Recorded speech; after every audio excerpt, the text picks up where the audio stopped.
Bom, agora o deputado estadual Felipe Camozato comigo. Muito bom dia, deputado. Como é que está o amigo? Bom dia, Fábio. Bom dia aos ouvintes da Acústica FM. É um prazer estar com vocês. Tudo tranquilo aí? Como é que tá as conversas por aí, em política? Falamos em política agora há pouco, Rodrigo Vicente e eu, sobre as eleições 2026, né? E o legal é que, além das conversas, já tem trabalho em conjunto de partidos que estão se organizando, não só na pauta 26, mas também nas pautas atuais, né, deputado? É verdade, Fábio. Aliás, ontem eu regressei de São Paulo. No sábado, o Partido Novo lançou como pré-candidato à presidência da República o governador de Minas Gerais, Romeu Zema. Tem grande aprovação em Minas Gerais e que agora inicia uma caminhada junto com outros governadores que também têm se aventado a possibilidade de ser também pré-candidato à presidência da República, de ser candidato para 2026, especialmente nesse cenário onde Bolsonaro aparentemente não disputará a eleição e a direita precisa ter representantes. O próprio Romeu Zema esteve com o Bolsonaro, não apenas indo levar sua solidariedade, mas também para falar, perguntar a ele o que ele achava da ideia de ser candidato, e o próprio Bolsonaro apoiou a ideia, acha que os governadores devem se lançar, talvez até por uma estratégia de não ficar apenas um com o alvo na testa, com esse Supremo tão ativo que nós temos tido ultimamente, né? E podermos caminhar agora ao longo desses próximos meses, até 2026, até o início da campanha eleitoral, vendo quem é o melhor candidato ou quem seria a melhor chapa para a direita em 2026. Eu tenho confiança que o Zema é um excelente nome, está muito bem aprovado lá em Minas Gerais, e agora precisa se tornar mais conhecido do Brasil afora. E também aqui no Rio Grande do Sul, o Novo está em uma aliança recém-firmada aí com o PL para apoiar o Zuco nessa caminhada a governador e, obviamente, também ajudar Sanderson e Marcel Van Hatten. O Marcel é o nosso deputado federal, né? Mas para que sejam senadores aí ocupando as duas cadeiras que todos nós teremos direito de votar, poderemos votar duas vezes em 2026, e aí a gente quer oferecer o Marcel e o Sanderson para o nosso eleitor de direita aí poder escolher, obviamente, pessoas posicionadas a favor do impeachment de Alexandre de Moraes, contra o abuso de autoridade, em outras palavras, a favor de que se respeite a Constituição, que defendam a democracia de verdade, não só no discurso. Bom, já coloco à disposição a Rádio Acústica FM para ouvir o Zema, tá? Aí dependo de vocês fazerem articulação com ele para nós conversar e mostrar o Zema para a nossa metade sul aqui, né? Vou passar também para a assessoria de imprensa dele também, e vai ser um prazer, Fábio, agradeço. Porque nós estávamos falando agora há pouco, deputado, o Zema, aparentemente, em Minas Gerais, ele teve consagrou-se governador e implementou uma série de coisas que está dando muito certo. O problema é que, às vezes, o Estado reconhece o trabalho de uma administração, mas ele não acaba aflorando para outras regiões, né? É que nem Eduardo Leite aqui no Rio Grande do Sul, por exemplo, as coisas que ele fez de legal, muitas vezes no resto do Brasil não é conhecida. Então, o Zema da mesma coisa. O Tarcísio já é um pouquinho mais exposto pela imprensa nacional, uma vez que foi ministro de Bolsonaro. Aqui, por exemplo, eu consegui entrevistá-lo aqui em Pelotas, na inauguração da 116. Então, tem coisas que tem pessoas que tu já tem um conhecimento. Agora, o Zema é uma pessoa interessante, eu vou dizer para ti. Temos que explorar um pouco mais o trabalho que ele está fazendo em Minas, né? É verdade, Fábio. E esse é o desafio de todos nós, especialmente da estratégia de campanha do governador Romeu Zema agora para essa caminhada. O Zema tem lá em Minas Gerais cerca de 70% de aprovação. Em todos os cenários pesquisados de um eventual segundo turno do Zema contra o Lula, por exemplo, o Zema coloca quase 20 pontos percentuais à frente do Lula, né? Veja que quando o Aécio disputou com a Dilma, e ambos tem uma trajetória em Minas Gerais, o próprio Aécio tinha sido recém-governador em Minas Gerais, o próprio Aécio perdeu da Dilma em Minas Gerais. Então isso não aconteceria com o Zema.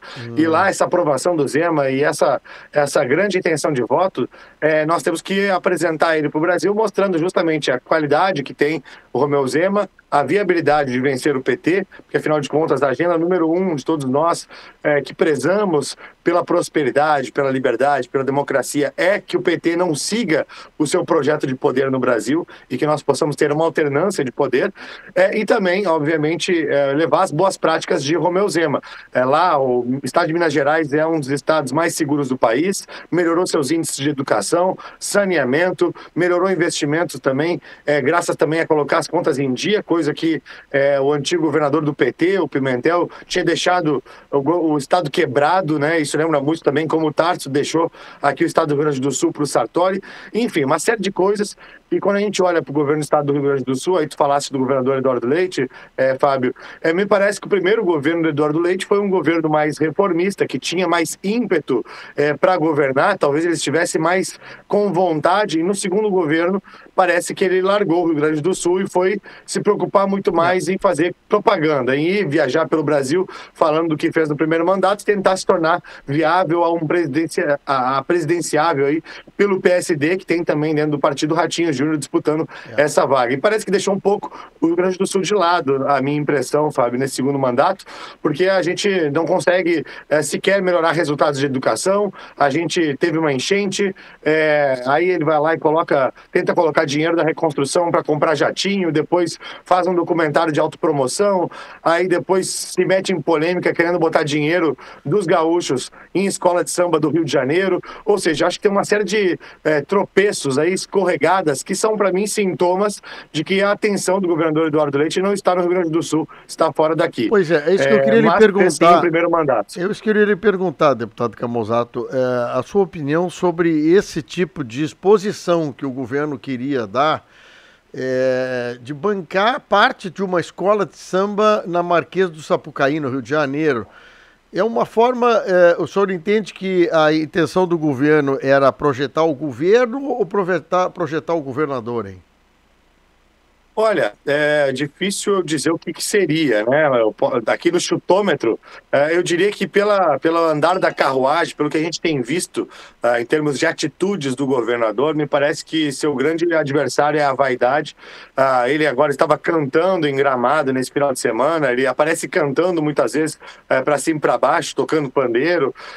Me parece que ele gostaria sim de estar na avenida, na Sapucaí, talvez junto do seu aliado Eduardo Paes, que é seu colega de partido, uma pessoa importante e influente no PSD para conseguir viabilizar sua caminhada à presidência. Talvez seja essa a estratégia por trás dessa tentativa de financiar a escola de samba carioca Portela. E veja, não faz o menor sentido para os gaúchos, teve grande rejeição, muitas críticas surgiram quando dessa informação, e ele então reviu e acabou recuando.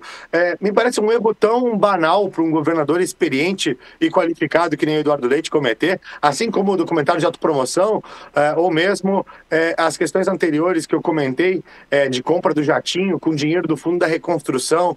Agora, vale lembrar também que nesse segundo mandato do Eduardo Leite, nós estamos batendo recorde de gastos em publicidade do Banrisul, nós tivemos várias tentativas do governador de aumentar impostos, dizendo que não teria dinheiro para pagar as contas, mas a gente está vendo que tem sim. Na verdade, esse dinheiro talvez seria utilizado para outras finalidades, sabe-se lá quais, ou mais obras, ou enfim, mais publicidade.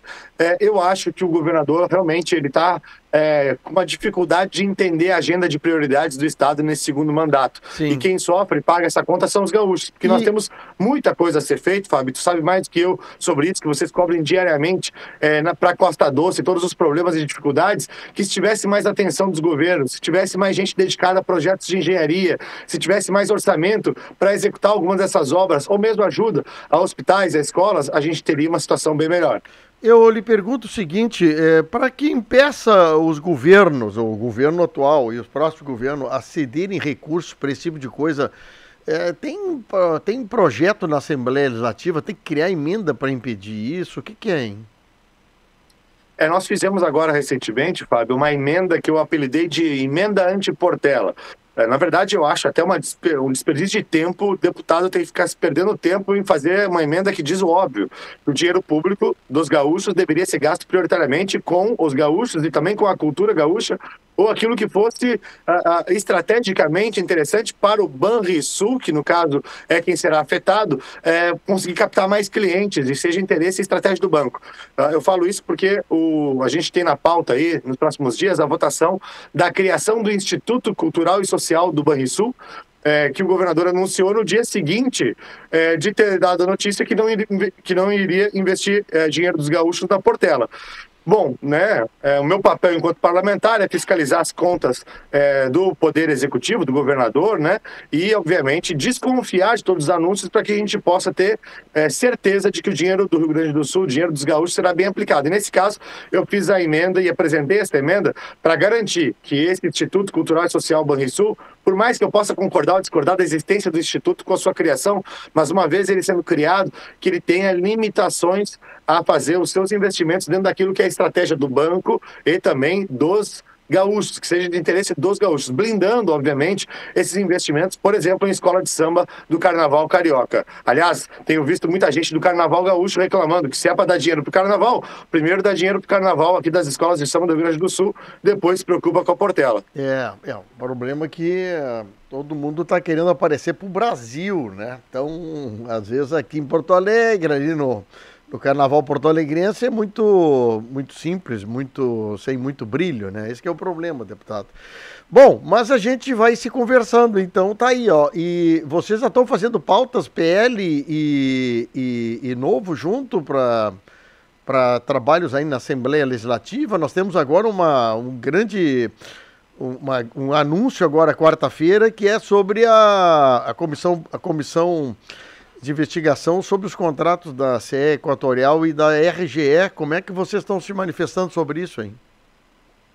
Eu não assinei esta CPI, Fábio, eu acho, inclusive, manifestei isso em tribuna, em várias entrevistas, que a CPI ela nasceu já sem objeto, né? Porque todos os pontos que justificavam a criação da CPI, eles eram relativos ao vendaval que teve lá há mais de ano atrás sobre qualidade dos serviços da CE Equatorial. E por mais que eu tenha inúmeras críticas à qualidade de serviços da CE Equatorial, eu acho que eles deixam muito a desejar e muita coisa, e não à toa que receberam já várias sanções, multas, e acho que a Gergs precisa fazer essa atuação, que é a nossa agência reguladora. Eu acho que a CPI, que ela é muito mais para investigar irregularidades, ilegalidades, enfim, que não estão postas, não é evidências, ao menos até agora, de que existem ilegalidades cometidas, me parece que a CPI ela perde objeto e acaba sendo só um espaço de debate, talvez ideológico, sobre privatizações, concessões e coisas do gênero, né?